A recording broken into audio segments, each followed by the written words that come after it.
I will just kick off with a little musical interlude.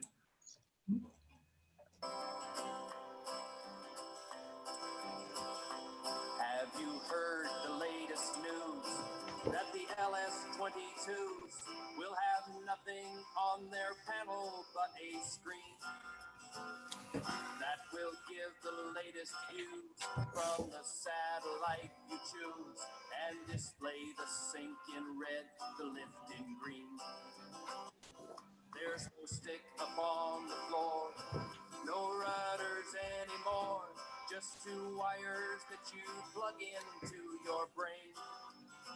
A computer reads your mind through a fiber optic line, and with this information flies the plane. Honey, I need a new glider. The one that we have's obsolete. Soaring's no fun at just 60 to 1. I can't expect to compete with a plane like this new 22 here. The first ones will be here in May. I just knew you'd decide, it's a matter of pride, so I ordered us one yesterday. The Deutschmark's headed down, and the dollar's gaining ground.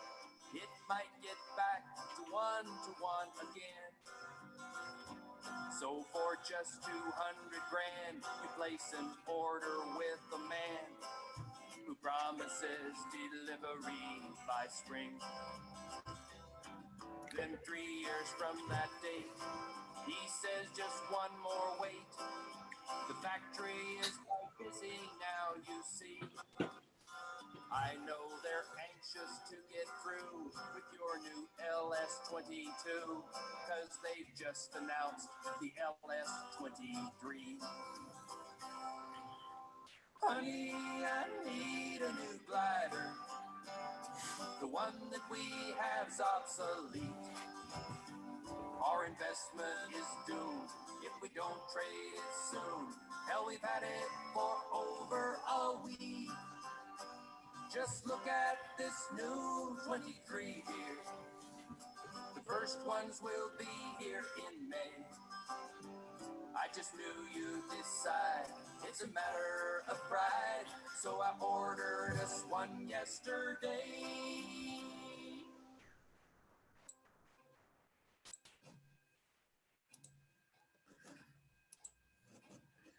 Right, that's all you need to know. Don't buy an LS roller slide. Well, they're no longer in business, but there's some truth in that song. Some of them they were notorious for late delivery. It was typically 3 years. So it just shows even if you got money, buying new isn't the answer necessarily. Okay. Why do you need a new glider? There are many myths surrounding this. Some people do it because they want free flying. That's true, but it's only free when you're off the ground. Some want more availability. Some don't like flight time limits, which actually don't apply if you can't soar. Going on expeditions to other sites is fun if your trailer's serviceable. I speak with a guilty conscience there. You can always put the latest instruments in, which you won't get in the club aircraft. You can avoid launch queues. Of course, all private owners do this if you get there early enough to get it rigged. And nobody minds if you land out, unless you're in a field that hasn't got a gate. Sorry, Derek. But the real benefit is it's good fun, and you do actually end up flying more. As in the opening song, you do have to think a little bit about domestic issues. You know, suddenly parting with a few thousand may cause difficulty. You might try these arguments, none of them work. Obviously, it distract you from alternative pleasures which may not be successful. Your partner will know where you are when you're not at home because you'll be out polishing it. And the money's safe, dear. You can always sell it and get all the money back. As I wouldn't actually try any of those. And definitely don't try the one where you're saying, oh, it's an asset, it will increase in value. This only happens to libel owners. Right, so if you're going to buy a glider, these are the ifs. If you want to fly more than 30 hours a year, you really need your own glider. It's very difficult to get more than that time. The big problem is, of course, if you get club gliders on the good days, you can still only do an hour or so. Whereas in your own glider, you go off and do 4 or 5 hours. So it definitely increases the amount of flying time you get. Note it doesn't reduce the cost. We'll come on to that later. You might want a better glider than the club offers, or different, just different. You need enough experience to make the insurance affordable. You'll find there's a break, typically at 150 hours. Some gliders are quite expensive if you're less than that. And also you need the skills to fly the glider you want to own. Okay, so reasons to buy a glider. What should you buy? I'm thinking here about first gliders, so I know most of you are past that stage, but if you're offering advice to people about first gliders, generally it ought to be a common standard class type. They're simpler to fly and to maintain. Common because the uncommon ones are usually uncommon for a reason. Okay. People know a lot about them. There's a lot more support available generally. There are a few rare ones that are good buys, but generally go for the common ones. Some people go for a cheap one, thinking, oh, well, I can always do it up. And they spend the next 2-3 years trying to get it ahead of the maintenance. It never works. If you're buying a glider to fly, buying one in good condition, if you can't afford the price for the one you want, then go for a cheaper glider that's in good condition. Good handling matched to preferences. In fact, most recent gliders, there's not a lot to choose in handling. There are some, but some of the early gliders, it's the balance between stability and controllability. There is some of the early ones that are very light on the controls, but not particularly stable. LS1s, very much in that category. But think about how you fly and how you want to fly, what sort of handling you like. Do you like having to correct the thing all the time, or do you like a glider that will fly along stably? You want a wide cockpit weight range. You might be right in the middle. You might be 180 pounds, and the glider you're looking at will take from 190 down to 170. There's probably something wrong with it. So the weight range is not just whether you can fly it, it's whether there's a reason why the weight range is narrow. Typically, it's down to bad repairs, but maybe other factors as well. Adding weight generally reduces the maximum weight, and adding weight at the back end increases the minimum. We did once have a Skylark 4 that had a maximum of 170 and a minimum of 180. I jest not. Those figures are the correct way around.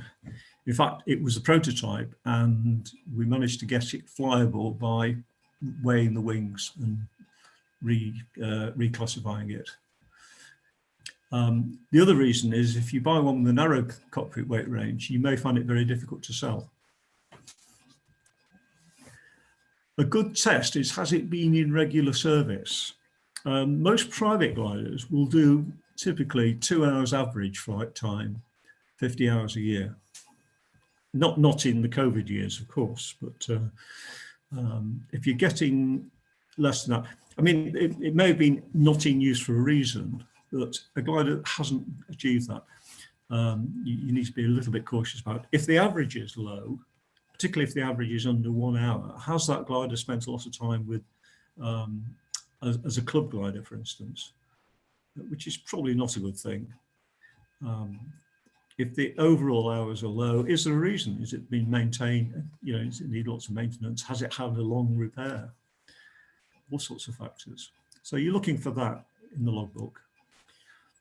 You need a good trailer. It's bad enough to have to work on your glider to keep it serviceable, but a good trailer can take an awful lot of fixing. Sorry, a bad trailer can take a lot of fixing. If it's got a modern lift top trailer or a good aluminium trailer, fine. If it's not that, it's a major factor. It also affects the maintenance and the condition of your glider. If the trailer leaks and has been leaking for several years, you can expect problems with the glider inside. We once had an audit, well, a technical audit in the club, and he was very happy with the way we were doing things, but he looked along the line of trailers and immediately said, some people here don't care, just on the condition of the trailers.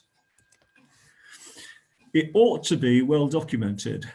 Most gliders nowadays are, but you need to check that. Come on to us a little bit more. Something that's often overlooked is most GLP gliders have life extension inspections that start at about 3,000 hours. So quite often you'll see a 2,900 hour glider that seems to be quite a bargain. It hasn't had its 3,000 hour inspection. Depending on what type it is, what the manufacturer requires, that can add £1,000 to maintenance costs. It also depends on what spares are required at that time. So question mark over the price for a glider that hasn't yet had a life extension. Some gliders then, the first inspection might not be for 6,000 hours.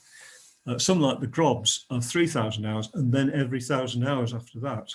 So if you've got an austere coming up to, a twin austere coming up to 4,000 hours, it's going to need another inspection. Fortunately, the Grob ones are quite light, so quite easy. And it needs to be the right price for the type, age and condition. If it's cheap, there's usually a reason. People know what gliders are worth. There are very few bargains. If we get time, I'll play another song, which is all about a bargain. Okay, so there's quite a long list to go through if you're looking for a glider. If you've already bought one and it doesn't match this list, tough. So then we go on to what should you buy? If you're looking for a first glider, or even for subsequently, claim performance is not a significant factor. Even if you're looking at regional competitions, they're all handicapped anyway. So it may, you might think, you get some new people into gliding, think, oh, well, that glider does 42 to 1 and this one only does 40 to 1, so I'll go for the 42 to 1. There's all sorts of questions about what the claim performance is and whether it's accurate, but other factors can make a big difference. If it's more difficult to soar in it, the better glide angle may not improve it at all. And there's a checklist here of things that you might want to think carefully about, i.e. for a first glider, probably avoid. Flaps add complication into maintenance, and to some extent in operation, although obviously if you own it, you'll get used to it. Turbos, nice idea, get out of jail free, except if you look at the accident rates with turbos, where people rely on the engine rather than simply using it as a avoid landing in the field you've already chosen, that's quite high. And there's also a fair maintenance burden with turbos. And the older ones, you may have real difficulty with spares for the engines. Self-launchers, again, with the new licensing, it's easier to buy those or easier to qualify to fly them. But again, more maintenance, more cost. And if it's one you've got to rig, you still need other people around generally to rig the things. Two-seaters, there are some which go reasonably well. Most two-seaters, though, are attractive to clubs, and therefore the prices are much higher as a result. Also, most two-seaters are heavy to rig, an argument being, well, it doesn't matter because at least two of us can fly it. But you need to think carefully if you're going for a two-seater. Big spans. You can go out buy a Nimbus 2, 20.5 metre span glider with a pretty well 50 to 1 glide angle for about 15 grand. Big high performance, not an easy glider to put into fields, not brilliant handling. And if it needs refurbishment, there's an awful lot of wing. It also needs a lot of rigging because there are 4 pieces to the wing, not 2. So big spans, there are a few of them you might consider, but think about it. Odd types, you come across some rare types. I say there's usually a reason why they're rare. And vintage, some people think, well, it used to be you could buy a vintage glider very cheaply. They've actually gone up in price recently. But if you're buying it to fly, think again. Most vintage owners like owning the glider. They're not particularly keen on flying. If you buy a Via, which is a very nice vintage glider, it's actually got the same performance as a K8. So if you're buying it for performance, I wouldn't go there. And don't forget, if you do buy a big glider, you need a big trailer, which may be an issue, and usually a big car to tow it. So there's some things to think about. I'm not saying don't buy any of those, but think about it. In my short list, depending on how much you're going to spend, really, if it's 5 grand, you're looking at K6Es. 10 grand, you've got Asteers, the later versions of the standard series, and the only non-15 metre glider I put in that group would be the 17 Cirrus. 20 grand, ASW 19, you've just missed one, and the Pegasus, which is really a 19, and the Discus, for 30 grand category, you've got Discus, LS4, and the DG 300. Don't know if anyone else has got any thoughts about what they'd like to add into that. It's all quiet out there. Well, I'm disappointed you don't mention a Lebel. I will mention a Lebel. LS7 for a K6CR as well. LS7s, yeah, let's mention LS7s as well later. Just looking at them then, K6, probably the nicest handling glider around. Really nice to fly. The E's got a slightly better performance than the 6. The cockpits are quite different, but these are lovely gliders to fly. And it's the only wooden glider I've got in this group. If it does need refurbishing, you can do quite a lot yourself, but it is going to take a lot of time.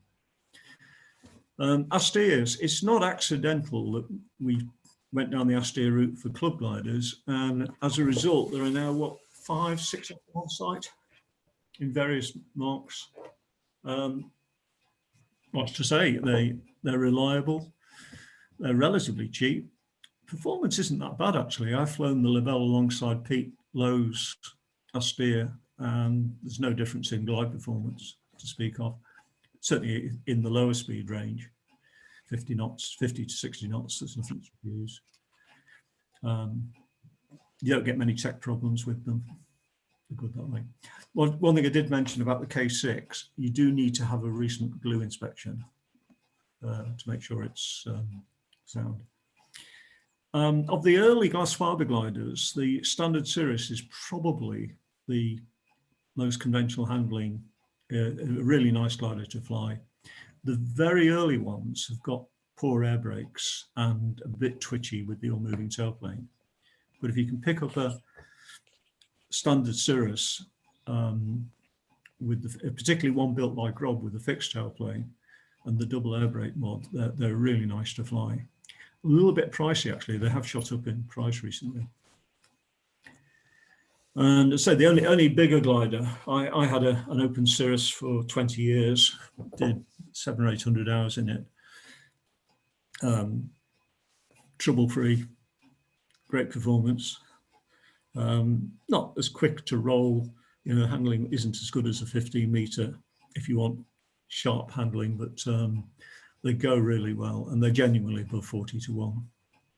Well, I wouldn't like that. The only reason I sold it is the wings are heavy, and this is one of the trouble with the lots of the early fiberglass gliders, that all fiberglass, that the wings can be very heavy. Moving on, 19s and the Pegasus. Centre in France built 19s for Schleicher at some point, and then there was a bit of a legal dispute, and they brought out a version called the Pegasus, but they're almost the same glider. Anything about that, Derek, for handling? Or anyone else that's flown them? I found the 19 was extremely comfortable in the air. It was, the wings are fairly flexible, so you get quite a comfortable ride. The only problem I had with it was my particular size.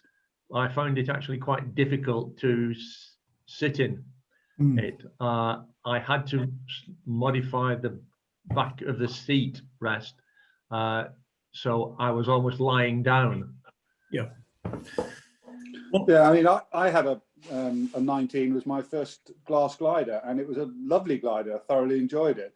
And as Derek says, it was very comfortable to fly. But the biggest issue with it, I found, was that on the ground roll, you were convinced initially that the ailerons were disconnected because it was so light. And in some cases they were. Exactly. Old hotelier connections with needing safety pins and all that kind of stuff. Yeah. And a tailplane connection that needed checking carefully too. The ASW20s, the flat version, it actually isn't a bad glider, even for relatively low-time pilots. The approach control with the 20 is very, very good. So it's one of the few flat gliders that a little bit of care you can get into and fly. And again, I've flown one of those more than 19. I found it was good. Gerhard Wabel, who designed the ASW series, seemed to have some odd ideas about cockpit ergonomics, though, both the shape and positions. One fault that the 19s and 20s, and I think the Pegasus has, is that the undercarriage lever and the brake lever feel very much the same. They're the same shape handle in the same part of the cockpit. And we've had at least one incident at Seiford, and there's been certainly one at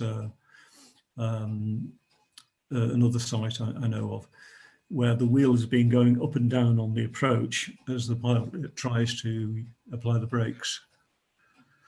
So there's a few issues with them, but in the 15 to 20 grand range, there's not a lot of gliders that you could say are worth looking at.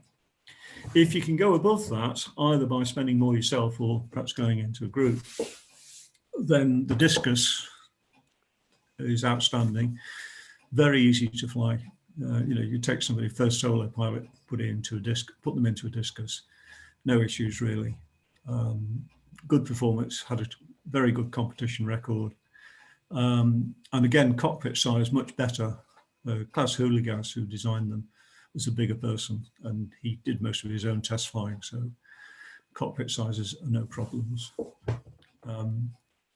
Tend, if anything, to be overpriced because they are popular, but they're pretty good. LS4s, what can you say? They are even more popular than the Discus for private ownership. We've only one on site, haven't we? Stuart's. And Mike's. Pardon? Oh, and Mike. And Mike's. Yeah. I think the fact that Mike Fox flies an LS4 tells you something. You really, I found the handling very, very nice, very straightforward. I don't think there's so much difference between that and the Discus as people make out, but you can't fault it. Good value glider. And one that's often overlooked, which Barney knows more about, I think DG300. Yeah, well, ours is a 200 actually. No, but I was thinking about your mate. Yeah, Nobby. Yeah, I mean, he loves it. I mean, unfortunately, he had to sell it because Bista's closed. But yeah, he absolutely loved his DG300, which I don't know whether people know. It was one that was our site for a long time, Echo 5. It was Mel's old glider. Yeah. The thing with DG, built like tanks. Yeah. You know, the gel's really good, simple maintenance, amazing sort of view from the cockpit and ergonomics. It's so comfortable. Yeah, the only thing I'd say is perhaps make sure that you've got a nose hook, because some of the early series I think didn't. You can do it as a mod, but if you're looking to buy the DG, try and get one with a nose hook for aero towing, not just towing off the belly. I've not flown the DG 101, which preceded it, but people who have quite like them as well. Yeah, well, all the DG series, they're all kind of based very similar on the cockpit layout and position. The 100, 2, 3, and 4, they're all basically the same seating or very reclined position. So it's a bit unusual if you've not laid back that much during the initial stages of, say, an aerotow, that you are laid back, and it's kind of quite difficult sometimes to see ahead because you are laid back with the instrument panel quite nose high. But once you get moving, it's absolutely fine. Really nice, very comfortable. And you need to clean your shoes a lot. Clean your shoes a lot. And one caution, when you close the canopy, make sure that your shoelaces aren't trapped, because I spent 5 hours only able to do left turns. So that's what you've got to watch out for. Don't trap your shoelaces in the canopy.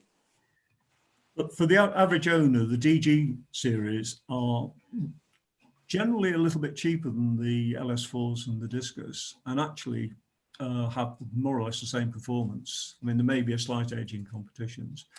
There was also a minor spar issue, so they downgraded the VNE, which makes no difference at all to the practical owner, but it did have the benefit of reducing the price a bit. What about the requirement to have a contract with the DG, or is that not applicable in this case? Well, you do need a contract with them, and that will cost you about 250, 300 a year. Yeah, about that. It depends what you want to do. If you're just doing simple maintenance and you don't require any spares or parts, there's not actually a requirement to have a service contract. It's only if you need replacement parts or drawings or manuals that you need to sign up for the contract. So I think a lot of owners just seem to wait until they either need to get a spare directly from DG and then they sign up for the contract. The engineering on DGs is very, very good. Simple things, and of like course, control rooms on one side. Easy. And there's a new agent in the UK now. Is there? Yeah, Yeah. Sean Napworth at Navboys has just taken over. Oh, great. Yeah, he's good. Well, so there's the list. I've not gone, obviously, into modern gliders. Very few of them have got problems, but of course the prices are significantly higher. If you're looking for very good performance, you look at things like LS8s and things, highly regarded. But I've stuck to about 30,000 as the top price limit. And these are the ones. If you choose to buy an LS8, the guy who won the longest cross country this year on the BGA ladder, we did it in an LS8. Paul Fritchie. Yeah. They certainly go well, handle beautifully. LS8's highly recommended, but we're talking about 45, 50 grand for one that's anything like. Right, now think about it. We've already talked vintage, great if you like playing with gliders as opposed to flying them. That's a Grunau baby. Nice to have as the other glider that you fly when your partner's doing your own thing. But if you know about vintage, you'll know what you want and what you don't. But don't look upon them as cheap gliders or an alternative to conventional. Two-seaters I've mentioned. The problems are they're bigger, heavier, definitely more expensive. They can also be pretty expensive to insure. If you don't exclude passenger and training, then the insurance rate goes up enormously. Nimbus as an example of big spans. You'll lose friends. As soon as you pull it out the trailer, everybody will disappear. They're not actually that difficult to rig, but there's a lot of rigging to do. And that can make a big difference as to whether you choose to fly or not. But if you're looking at an easy 500K, then it's probably the cheapest way of doing it. If the gel coat's not in good condition, you've got an awful lot to fix. I'll say more about that later. One of the odd types is the pick, 20B. It's actually a very nice glider to fly, handles beautifully, but it hasn't got conventional air brakes. It's got a flap thing that you have to wind around about 10 times on an aircraft style wheel, which gives you amazing approaches. You're sort of pointing at the ground and the speed stabilizes at 50 knots and you can land on a postage stamp. But if you haven't, if you're not got some experience in other types of gliders, they're an issue. And if you get it wrong, there isn't a recovery, unlike closing the brakes in a conventional glider. You're not likely to get it wrong, but it's just a thing to watch about odd types. From a distance, it's one of the best looking gliders, the Cobra, which is a final version of a series that began with the Fokker series, Polish. They're very good in strong thermals. They go quickly for the last of the wooden gliders. Well, there's quite a lot of glass in it, but you're likely to have maintenance problems, almost certainly.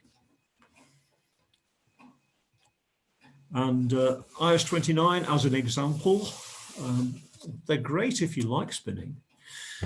They don't stall, they only spin. I tried with the 30 series, trying to get one just to do a straight stall, and it every time it dropped a wing, and if you persisted, it was definitely going to wind in. There was one at Llanelli that was labelled the aluminium death tube. Yeah, that was a 29. Yeah, good name. But people might be tempted because they appear on the market. They've also got a very limited life, and it's a limit. It's not an extendable limit. Quite a few of the Polish gliders, it's coming out, have got that as well. Some as little as 3,000 hours total. So, and there's no way past that because a lot of manufacturers are no longer in business, so they can't extend it. So just be a little bit cautious about odd types or out of the ordinary, which is why I came back to, for first gliders, the standard 15-meter common gliders are best. Any other thoughts about glider types? Yeah, one you've not mentioned, Pete, was just the DG 100 or 101, sort of fits in sort of ASW 19 price, maybe even a bit cheaper. Yeah, the 101 is sort of, it's really in between 10 and 15 grand typically. Yeah. Goes well. It's a narrowish cockpit. I've not flown one, but people speak highly of them. Not a lot of them around actually. Or No, I mean, if you can get one, I mean, the two-piece canopy is not the most convenient, but if you can get one with the full one-piece canopy, one of the later series, again, nice and comfortable, reasonable, good performance. Yeah. 100 has the two-piece canopy and the 101 has got the single piece, isn't it? Correct, yeah. And yours, actually, the 202 is a lovely thing to fly. But again, the first flight glider. Absolutely. I mean, it's so easy to fly that if you just leave the flap in zero for both the launch and the landing, it just flies like a DG 100. And, you have no trouble converting to it, do a flap conversion. But yeah, just leave it in zero. It's fine. It's easy to fly. Yeah. And say the engineering on DGs and the gel coat are as good as they get. Yeah. Oh, you mentioned about labels. Labels are fine, actually. The engineering on labels is fine. The gel coat is usually good, but the ailerons don't work until you're doing 15, 20 knots. And the handling is, I find very nice, but they're not that stable in yaw. So you need to use the rudder quite significantly on entry to turns and just in normal straight flight. And if you're not flying it accurately, the performance drops off quite markedly. But the super gliders to own. But you're probably better if you got 100, 150 hours before you get into one. But also probably overpriced. I shouldn't say that, should I? Are you going to talk about the most important factor in choosing any kind of glider? Go on. Trailer. Yes. Who's your syndicate partner? No, that comes later as well. Okay. Right. So you decide that, and the best thing to do is to draw up a short list of gliders you would like to own before you start looking at the ads. It's very tempting to start looking at the adverts and think, oh, that might be all right. But you're better looking at what potentially might be around, and then only going really to see those that you definitely would like to own. That way you avoid buying the ones that don't work out. External condition is not just cosmetic. We're talking particularly in GRP gliders. Refinishing, you're talking at least £15,000. Now, clearly, if you're buying a glider that in good condition is worth 10,000, then you've got a problem if it needs refinishing. There are cheaper ways of doing a quick job, but the finish is potentially expensive. And I've actually refused to inspect one glider because it was getting to the point where it was no longer airworthy. Mostly because if the external finish goes beyond a certain point, there's going to be a lot of water ingress, and you're not quite sure what's happening inside. Fiberglass is not waterproof, or it can be damaged by water. So just looking at the external condition is probably the most important feature. And you can get some clues about this if you look at the history of the glider. I would always be a little bit cautious about going to noted wave sites to buy gliders, because they spend an hour or two at minus 35 degrees centigrade, and then because it's getting dark, 20 minutes later they're on the ground going through big temperature change, and very often being flown through turbulent air at the same time. And the combination of very cold wings and turbulent air can lead to gel coat problems. The other thing about hilltop sites, which are different really to the wave sites, is the trailers may be cold and damp, which it's not good for storage. So again, I hope nobody from Camp Hill is listening, but it's not the first place I'd go and look for a glider if it's been up there for a long time. Or the Mind. Or the Mind. It's interesting that the first 460 that actually had the spar failure had spent almost its entire life up at the Mind. So, the first time you get corrosion, it's not a surprise. It was a glider that spent its life at 1,500 feet above sea level. Right, so you might find minor surface crazing, and it doesn't affect the airworthiness directly, but you're really going to have to hard wax it carefully. One glider I haven't mentioned yet is ASW15, which in some respects is quite a nice first glider. Well, it's got an offset tow hook, but I've yet to see one that hasn't got a gel coat problem, unless it's been refinished. And it's one of those, it's probably only worth about £6,000 in good condition. So you're not going to get people doing full refinishing to them. So yeah, a bit of crazing might be all right, but you're going to have to look after it to stop it getting worse, and you certainly won't make it better. Any deeper gel cracks and osmosis, you can patch them, but you can't really do a proper repair easily. It's a major job. We've done Hun. We've had a relatively quick job of fuselage, which will work, but it won't last particularly well. If we get another 10 years out of it, that's okay. And conversely, you might see it and it'll look perfect, in which case it's probably, if you're looking at old glider, it's probably been refinished or been repaired after an accident. That's a good way of getting a glider refinished, is to put it through a soft hedge so that all the panels need redoing on the insurance. But there's a question mark who did it. If it was Fred round the corner in the garage, it's probably going to be just a quick rub down and flash over type finish. To refinish it properly, it would need taking back at least to the bottom layer of the gel, if not the glass itself. Interestingly, the Czech refinishers take it down into the top layer of glass and then apply a layer of glass before they put the new paint finish on. So they guarantee that they'll take out all the cracks. So external condition is the most important thing when you're looking at a second-hand glider. Other things to check: get them to rig it. Okay, is it well sorted for rigging? Private glider, you'll rig it most times. It can be an issue. It might be just that people don't know what they're doing, but that in itself is a factor. To have a good look at it.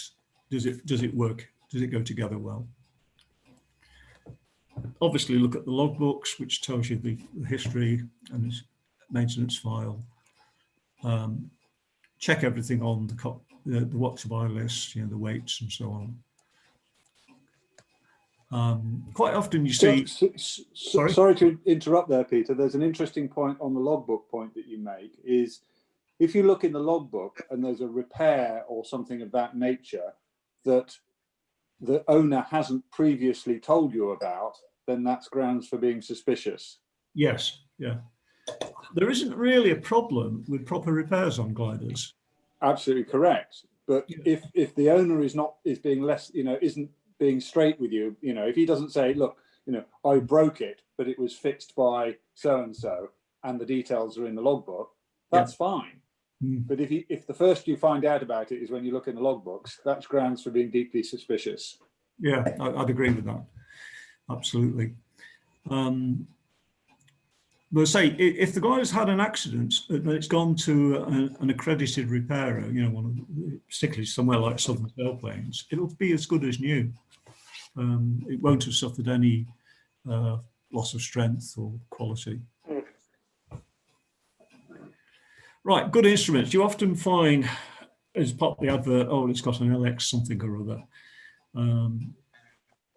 Yeah, if it's got it, that's a good thing, obviously. But if there's a choice between one that's in good condition, but has only got basic instruments, you can easily replace instruments. You can't easily do anything about the condition. Okay, so that's about it on that. A good starting point for the check is to have a look at the last 276 form, which will be in the last annual inspection pack. And basically it lists all the things that the ARC inspector will have checked in the documentation, including things like the last date it was weighed and that kind of stuff. So it's just a simple thing to just trigger any thoughts. Oh, hang on a minute, have you fitted any parts recently? That kind of question. So that form, worth just downloading, have a look through. You've probably seen it anyway if you've got a glider. But it sort of pulls together the maintenance history for the previous year and make sure everything is there. Right, so you're going to go along for test flight. I'm really speaking here to sort of low hours bronze people. If you've got lots of hours, there's no problem with this sort of thing. In some cases, you won't be offered a test flight. There may be a good reason for that. Might be a bad reason. You'll have to judge that. But there are two questions a test flight might answer. The first is, for that type of glider, is this a good one? There was a K13 they bought up at Camp Hill. That was not good. Somebody went and bought it without flying it from a larger club. And the thing was bent, basically. It was one of those gliders that you could keep the string in the middle or the ball in the middle, but you couldn't do both. I don't know what happened to it, but it was an appalling example. You do come across them. It tends to be more of the steel tube type gliders, but even those. The Grobas Steer series, there seems to be quite a lot of variation between the handling. The first ones, the first generation, the CS, built in 76, were generally quite good. Some of the 77s don't seem to be as good. They've got a slightly more swept wing, only a degree or so, but it does affect the handling. So first question is, for that type of glider, is this a good one or not? If you've not flown that type, then it's probably better to get somebody who has flown that type to do the test flight for you. So they've got something to compare it with. And the second one is, will you like flying it? And again, if you're flying a new type from an unfamiliar airfield, there's other factors going on in your experience there.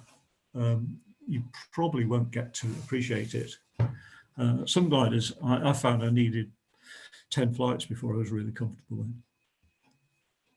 Others, you know, the first time you get in them, you think, yeah, this is great, I really like this. Lebel is a good example there. So if you're going to go for a test flight, the first question is quite important because you don't want to buy a bad example. And the second one might be better to talk around about how things fly. You know, go to an existing owner and say, you know, what's it like to fly? Not the one trying to sell it to you. I think we all know the story about Ted Hobby up at Port Moke.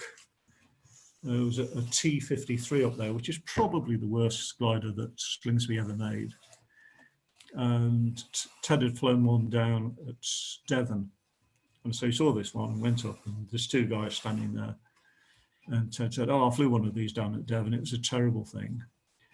And the first man said, excuse me, I'm trying to sell it to this man.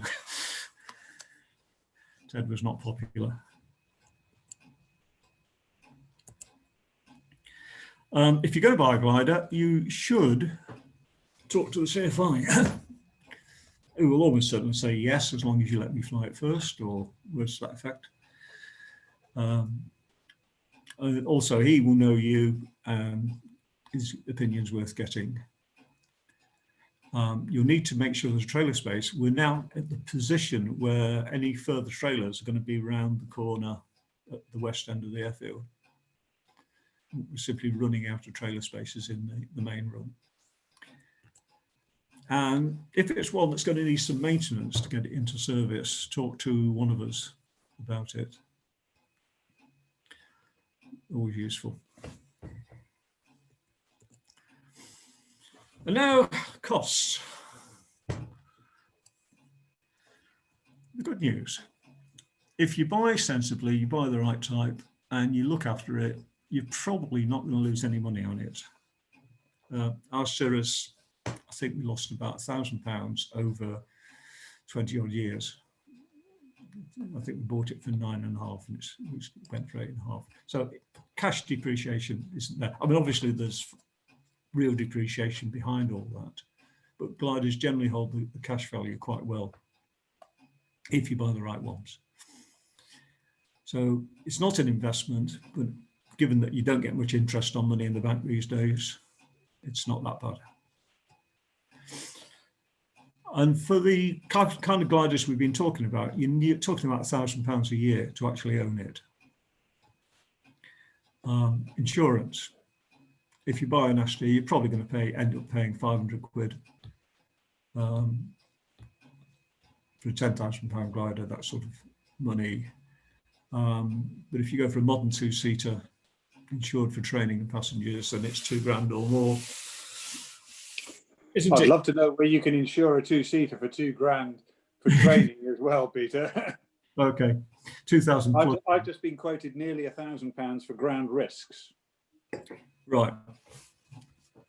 So, you know, do check on that before you go. Most of the insurers will give you, if you're looking at a particular glider, just ring them up, tell them what your experience is, and they'll get you a ballpark figure.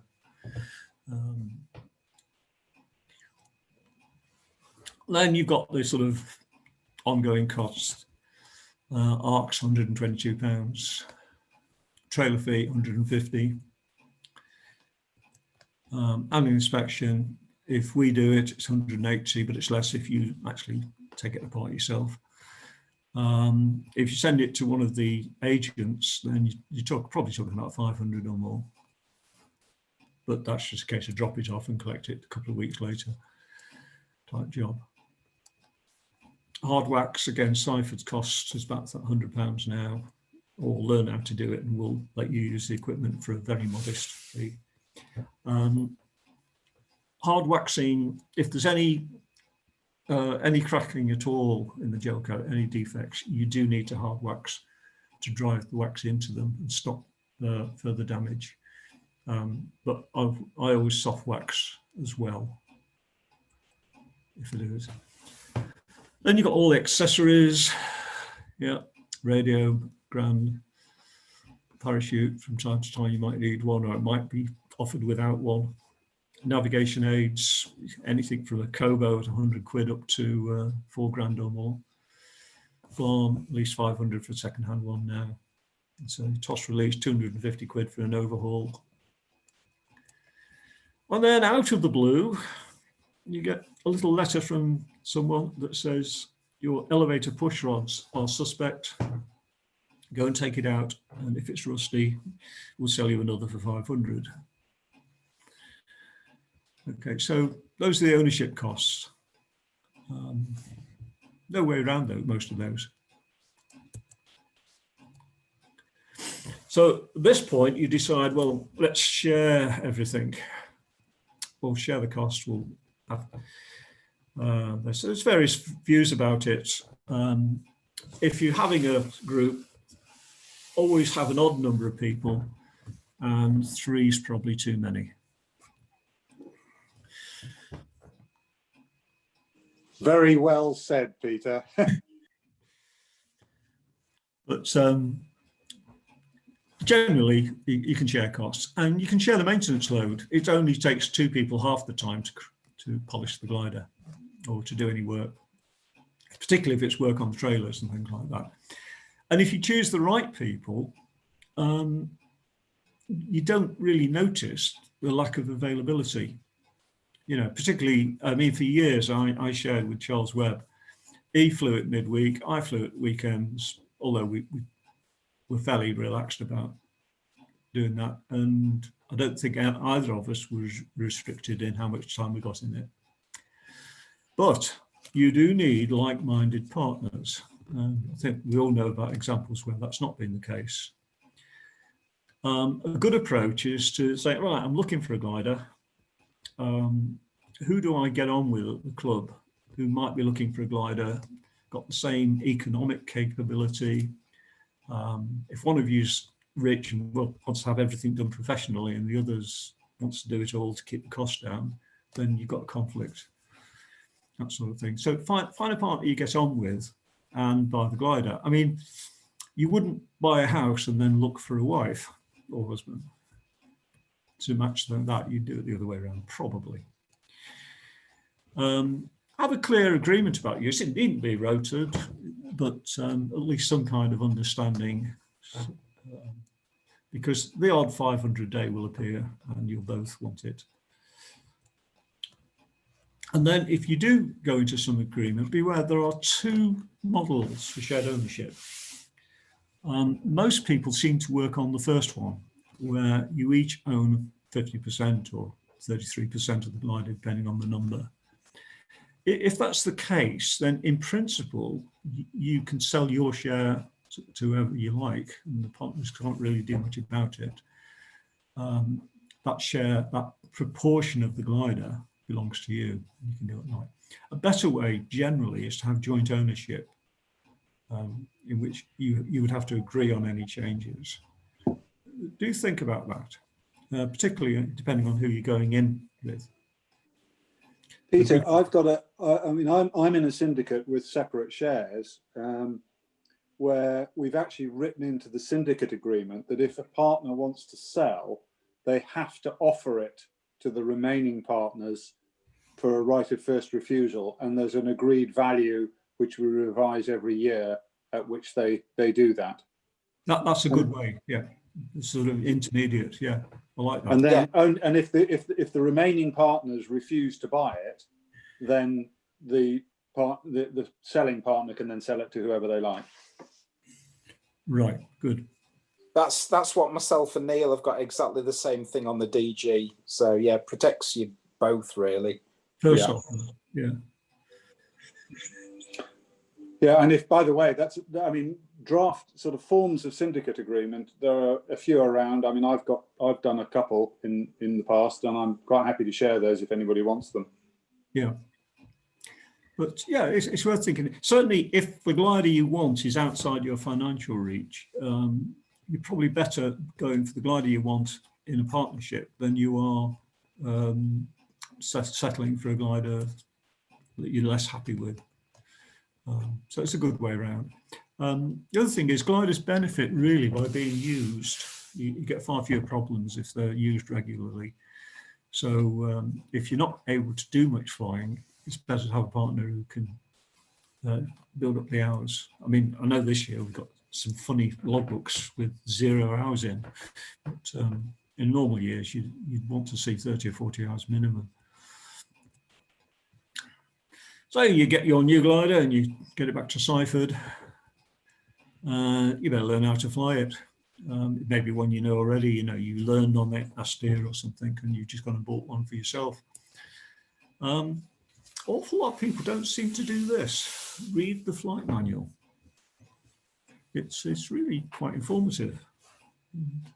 You find odd things. I mean, there are some things I'm less sure about. The Lebel one says, for instance, the best approach speed is 47 knots. I've tried it, but only in 0 wind conditions. It does work, but it's worth certainly reading it. Have a go with the handling, especially below speed, stall, spin, entry, so on. So you can recognize what's going on the first time you come across it for real. It's all fairly obvious stuff, this. Practice short field landing. Use an inset reference point on the airfield and then see what sort of space you need to land safely. And don't go cross country until you can do it every time. I certainly think you need quite a few flights in a glider before you risk a field landing. You want to be sure you can drop it exactly where you want.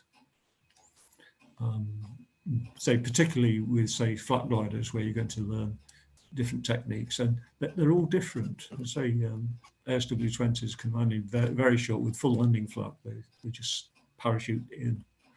Others, it's an aid, but it's nothing like as effective. A good one is actually to measure the performance. And a way to do that is fly at different speeds and measure the height loss per minute. Don't use the vario for this. It's horribly inaccurate. Just say, well, okay, I'm going to fly at 50 knots for 1 minute, how much height I've lost. And now I'm going to fly at 60 knots for another minute, and how much height's it losing. Gives you a good idea about the actual polar rather than the one in the manual, which may be useful later on. Gives you ballpark figures for final glides. And then what's the handling like at different bank angles and speeds? Again, you're looking really for it on those days when you've got narrow thermals. How steep can you get this thing and it still climbs effectively? And check things like the instruments, the total energy compensation, fly at 60, pull up back to 40. And if the vario shows a significant change from your 60 knot to the 40 knot, then you've got a problem. And it's worth sorting out because that can make a big difference. There's lots of other exercises you can do, but don't just float around in it. Actually explore the glider, see how well it flies and how you handle it in different conditions. Right, maintenance. You own it, you're looking after it. As of 2 years ago, you, the owner, are responsible for the self-declared maintenance program. You can put into it more or less, in theory, what you like, but you've got to get an inspector to accept it anyway. So there's some caveats. And most people are basing it on either the maintenance manual or the old BGA 267. Right, but you have to sign that off and agree that that is the way you're going to maintain your glider.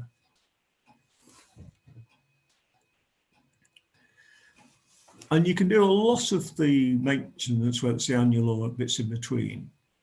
There are some very specific things you can't do, but a general guideline is you can't adjust, repair or replace any parts of the primary structure or the control systems as a general rule. And lots of the other things, you can perhaps do it, but you're going to have to get an inspector to sign it off. A lot depends on your confidence and how handy you are with the tools. Whatever you do, you need a worksheet, and that needs cross-referencing in the logbook.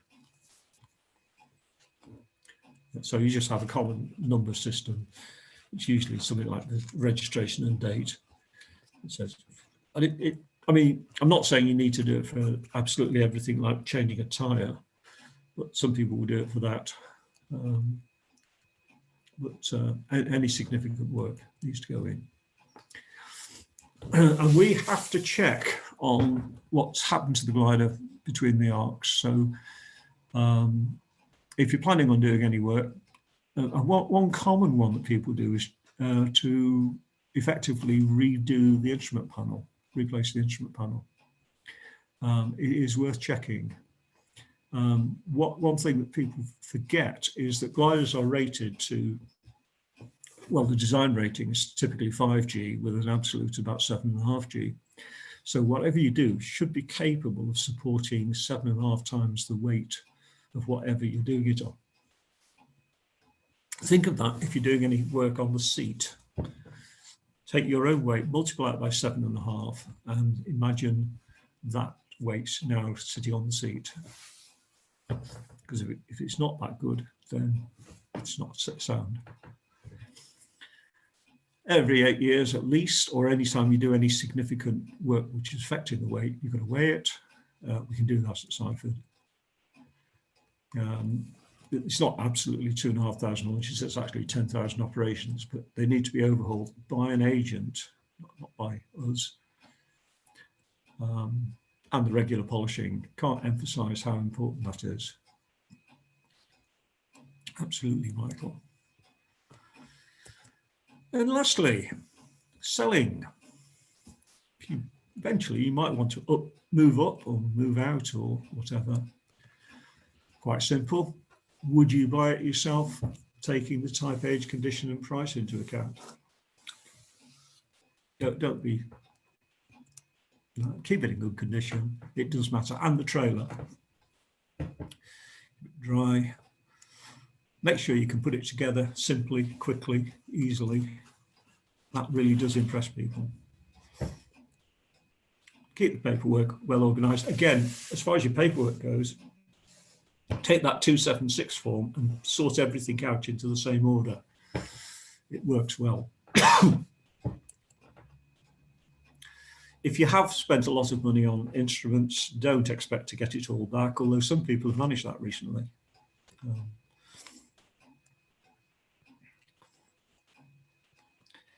If you've got very good trailer, and particularly if you've replaced the trailer with something much newer, better, consider pricing them separately. There was a glider I saw recently, I can't remember what it was now, and they priced almost everything in it separately, radio, everything.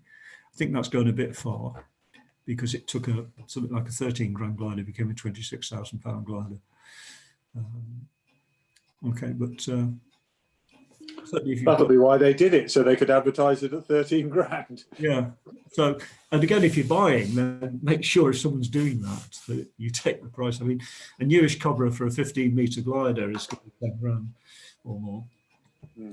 Your point about trailer is well made, though, Peter. I mean, I can remember when I was buying the Duo, the first sight we had of it was of this gleaming trailer. Yes. And I knew that because the trailer was in good, you know, if somebody looks after their trailer, they'll almost certainly have looked after the glider properly. Yeah. And if they pull it out of the glider and rig it in 5 minutes and it's all ready to go, you know that they're on top of that glider. It just matters. It's a practical thing to buy. I mean, I'm getting a bit disappointed when the number of times I see quite nice gliders being stored in essentially garden sheds with an axle underneath them. Yes. Yeah. Old wooden trailers are generally bad news. They can be better from a thermal point of view than a metal trailer, but you know, from a heat variation. But in the main, they're not good news. Lift-top trailers generally make rigging easy, or generally watertight, and well worth looking at. Right, and that's really about it. I mean, it's really stating the bleeding obvious, isn't it? All this. Any questions? Really? Well, in that case, what we'll do. Top job, Peter. Thank you. Okay, what we'll do is finish off with the other song. Peter, before you do, the only thing I would add to that probably is, you were saying before about comfort.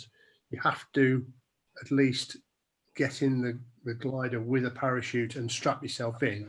Yes. Get an idea of whether it's going to suit you. And the example that you'll know about, I went to see the DG200 at Camp Hill and got into it and thought, oh, fantastic. And then realised I hadn't got a parachute on and I couldn't actually pull the canopy closed.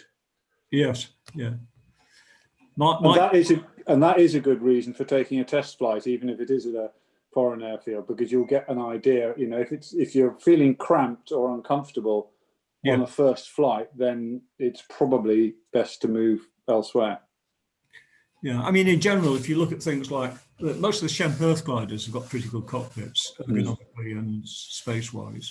Some of the Schleikers are not so good, particularly the older ones. DGs can be narrow. Doesn't Barney know something about that? Yeah, I tried to get in Paul Shelton's Ventus 2A, and I couldn't even get my arms and elbows inside. It was so tight. I mean, I'm sure it is half scale, that glider. Sure it is. Well, the pilot's half scale. I know. Any of the Shemp Earth A series were built narrow to try and squeeze the last ounce of performance out of them. But yeah, you just can't get in them if you're normal anyway.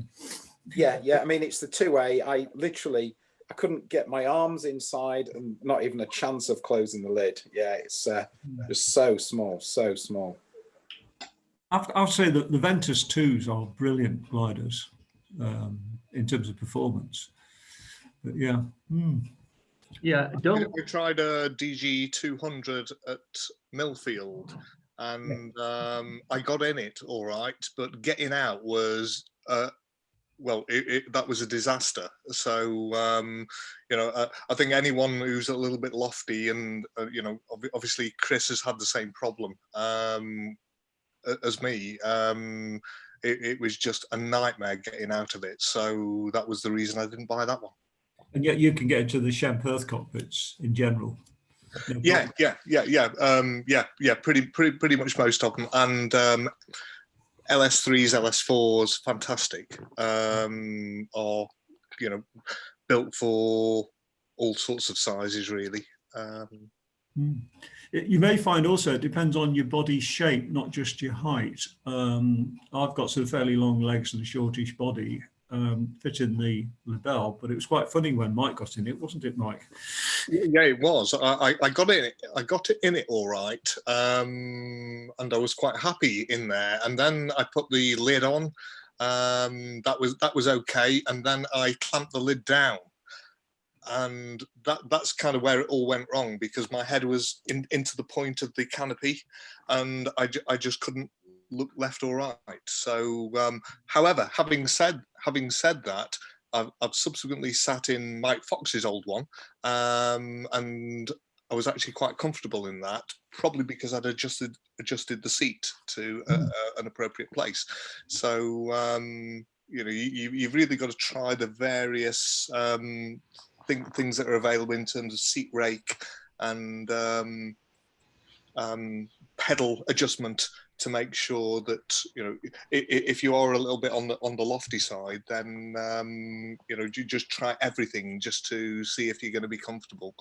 Mike, you and we tried to get into one of your gliders before I bought mine, and I couldn't fit into it, and you couldn't understand why, because we were both about the same height and same weight, and we worked out that I can't remember which one of us had got the longer legs and the shorter back. Yeah, that was the Vega, Chris. The Vega, yeah.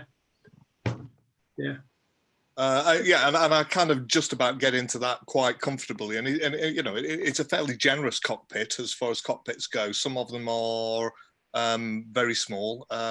Pauline offered me a flight in her in a K6E, and I only ever ended up sat on top of it, basically. I never got to a situation where I could actually put the canopy on top, so I never flew the damn thing, unfortunately. Yes, I had a flight in the 6E, and I found it extremely uncomfortable. But in the CR, I've done flights of six hours plus. Yeah. Problem. But yeah, I would say definitely don't accept someone else's word as to whether a glider is comfortable or not. You've got to try it yourself. Good point. Right. And sheepskins are essential. Sheepskin, yeah. Well, there's a Yeah, lot they of soak up the piss. there's a lot of sheep on the airfield at the moment, so we could enter into an agreement. All done? Right. Occasionally you get gliders at bargain prices. Some of you heard this before, so I'll sign out with this track. Thanks, Peter. This morning, while reading my copy of the latest sailplane racing news, the classifieds had a most curious ad for a glider brand new, never used. I read with suspicious amusement what seemed like a wild stroke of luck. LS4A, it said, must sell. The ad read, total package, $65. Well, I was used to this newsletter's typos, but I called up that number straightway. What response have you had to your classified ad? She said, none. You're my first call today. I said, there's been a mistake in my copy, and they printed your price wrong somehow. No, replied she. They checked that with me. I said, don't sell that plane. I'm leaving now. She lived in a part of the city that folks like me only pass through. Airline captains, bank presidents, and doctors are the residents, and the houses are massive and new. As I turned up her half-mile-long driveway, there in the heat of the day, in the bright sunlight gleam, the plane of my dreams, just $65 away. The cockpit was lined in white sheepskin, the instruments carefully placed. A computer you read on a tiny TV, and the 10-function program worked great. A small fridge in the front of the trailer dispensed either water or wine, draft beer or iced tea, but what was boggling to me was for $65 it was mine. Well, I thought that the woman must be crazy to be selling this plane at that price. But as she walked down the lane, she seemed perfectly sane. She was charming and really quite nice. She smiled with complete satisfaction as she handed me the title and the keys. I said, I've just got to know why you let this thing go. What's wrong with the plane? Tell me, please. She said, I'll be 50 next Tuesday. I've lived here with my husband, Earl. After 30 years wed, without a word said, he left me for a young teenage girl. But with his credit cards here on the table, I knew she'd be hard to maintain. Last month from Florida, he sent a wire to me, said, I need money, dear, sell the plane. Hey. Okay then. Thanks. Good night. Thanks, Pete. Cheers, Good Peter. night, Peter.